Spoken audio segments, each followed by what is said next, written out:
As the BBC comes under pressure over its editorial standards, the inquiry into the behaviour of the written media under Lord Justice Leveson is preparing to publish its report.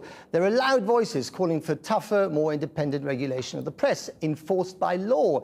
It might not surprise you to hear that it's a very unpopular idea with newspaper editors, many of whom were meeting at their annual conference in Belfast today. The actor and campaigner Hugh Grant told this programme the industry was fighting, quote, a vicious rearguard action. Our Home Affairs correspondent Andy Davis reports from Belfast. Just weeks before the opening, the Europa experienced its first bomb. The Europa Belfast, once famously the most bombed hotel in Europe and an old favourite with the press pack. They gathered here once again today, contemplating the troubles of their broadcasting peers, but mostly looking nervously ahead at the world after Leveson and wondering just how much collateral damage they face when his report into press standards is finally launched. Very apprehensive. I think the signals that I'm hearing from Parliament and from elsewhere aren't good. The signals they're worried about are of a media landscape where, in the wake of the hacking scandal, Lord Justice Leveson recommends the press be stripped of their long-held right to regulate themselves. Just look at the BBC, some said today, an example of a regulatory framework defined by the state. As you see with the BBC, politicians piling in from absolutely every direction to say not just who should be in charge of what, but how story A or story B should have been handled. That's natural because the BBC is in that relationship, but it's also becoming too natural for politicians to pile in and say how the press should have covered this or not covered that, and whether they were getting a fair deal or not. Fighting for freedom of expression has been a potent theme in print in recent weeks. The campaigning has been high octane on both sides of this increasingly heated argument. One academic called the sight of some newspaper barons wrapping themselves in the flag of liberty as repulsive as it is amusing.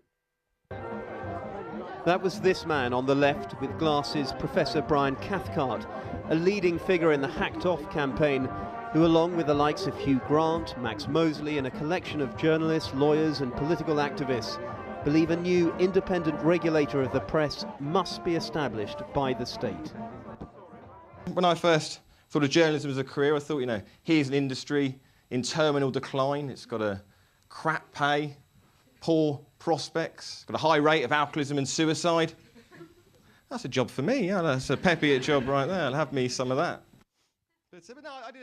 In London recently, some of Hacked Off's leading figures came to see erstwhile Daily Star reporter Richard Peppiatt turn on his old industry in acerbic fashion. In his one-man show, One Rogue Reporter, amidst the bawdy humour, there was a serious note on press regulation. Well, you have to have some sort of statute involved in a regulatory system. Otherwise, everyone knows the sheriff in town's got a plastic gun. Hacked Off's campaigners were described by the former News of the World executive Neil Wallace recently as an unsavoury alliance. But they know how to hit back. It is only a few press barons and editors who've enjoyed the high life for 40 years, making considerable amounts of money and wielding extraordinary influence over our elected officials, who are fighting a vicious rearguard action to hang on to the orgy they've enjoyed for 49 years.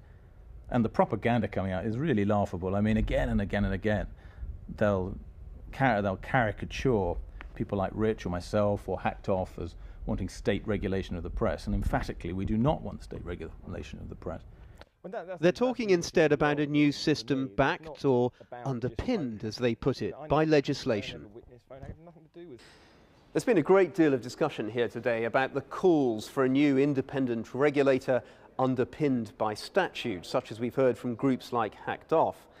Much discussion because that phrase, underpinned by statute, is critical in this respect. Unlike the present system, it would compel, by law, newspaper publishers to play by the rules set by the regulator. No opting out this time. That would address the so-called Desmond problem. Richard Desmond, owner of the Express titles, who effectively just walked away from the current watchdog, the Press Complaints Commission.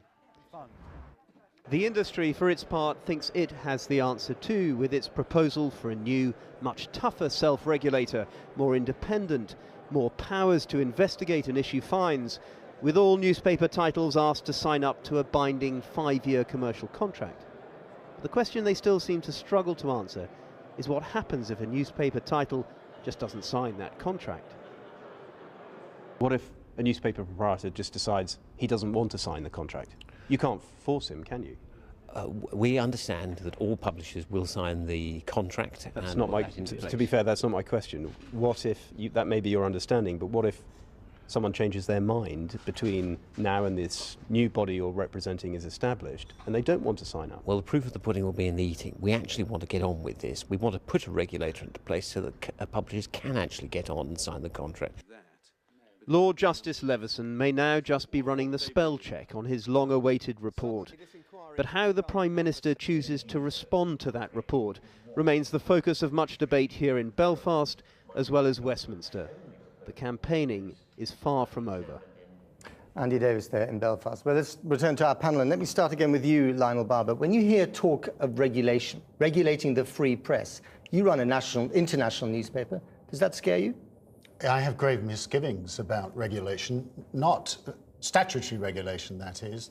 You have to remember that there is a whole body of law which governs the newspaper industry in the sense of libel law, confidentiality law, criminal law. Those laws, in other words, that were broken by journalists at the News of the World in the phone hacking scandal. We have to abide by the law. That was the problem, largely, which had to be addressed. And I don't believe that the news... We'll have to see what Lord Justice Leveson produces. Maybe he'll produce a rabbit out of his hat, but I'm not... so we wait, but I have misgivings. Just one more quick question to you. You were once mentioned as a possible applicant for Director General of the BBC in the last round, which resulted in George Entwistle getting the job. You still interested? I didn't say I was interested in the first place, and as you rightly said, I did not apply, nor was I interviewed. Would you want the job now? And I'm looking forward. Next year, the Financial Times actually celebrates 125 years anniversary of its first publication, and I'm very committed to FT journalism. Thank you very much. John Tusa, so here we are rowing about regulation for the print media, more regulation for the BBC, internal, possibly external. Where's the right balance between freedom of the press and regulation? Well, the problem with the BBC is not regulation. The problem is, number one, editorial, major problem, and in a significant part of the editorial system. And number two, it is also managerial. And the BBC needs to sort those things out. It's not actually about regulation and governance. They're sort of almost their side issues about how the Director General interacts with the Chairman of the Trust. But first and foremost, it's not about more regulation. And also, spare us please, whatever happens to the BBC, spare us please more volumes about compliance and what people have to do. All the BBC has to do, and this comes back to both management and editing, is to rediscover and remember why it is a public service broadcaster. There's a word which nobody uses these days, and that is values, editorial values. And somehow they've got to be remarried to the processes with which the BBC is absolutely hamstrung at the present time. But please, regulation is not the issue, editorship is. You ran the BBC World Service for a few years. How much damage does this do to the BBC's reputation around the world, something which Lord Patten himself cares deeply about? Yes, it'll do some, but I tell you something, and the BBC World Service has got through crises, not perhaps as bad as this, but crises before, and listeners listen. They listen to every programme. They listen to every word, they listen to every inflection, and they can see and hear for themselves what the truth is. Somebody once said, a listener once said, well, all you broadcasters, international, you're all biased, but at least we know exactly where the BBC stands. That is actually an expression of trust, and the World Service, if it loses any, will rediscover it. Nadeem Zahawi, you've called for some limited regulation. Where do you get the balance right between freedom of the press and regulation? I mean, do you want to get Parliament more involved in the editorial process? Well, I like Lionel Barber. I went into the Privacy and Injunctions Committee. I was part of the joint committee between the Lords and the Commons on this. Instinctively not wanting any sort of statutory underpinning or otherwise. But when I listen to the evidence, this is where I disagree with Lionel. Lionel talks about libel laws and defamation laws. That's quite right. We have those in place, and they are used by very wealthy footballers and movie stars and powerful politicians and everyone else. But nobody stands up for the McCanns, the Dowlers, the Chris Jeffreys, the ordinary people whose lives are turned upside down by rule breaking in the media, in the press. So, but surely they will do now after the Leveson inquiry. Well, let's wait to see what Lord Leveson comes back with. What I'm attracted to is, let's have independent regulation. So I like the Lord Hunt, Lord Black idea of giving it more investigative powers for the PCC as well as powers of reprimand. But you need to underpin it with some sort of statute that says right of appeal at a cost that is affordable for ordinary people, so that they can actually have recompense when there is wrongdoing to them that some of these very big media companies do, knowing full well they really they'll pay the fine and that's it. Okay, that's right. We're going to leave it there. I'm afraid we've run out of time. Nadeem Zahawi, John Tewson, Lionel Barber, thank you to all three of you.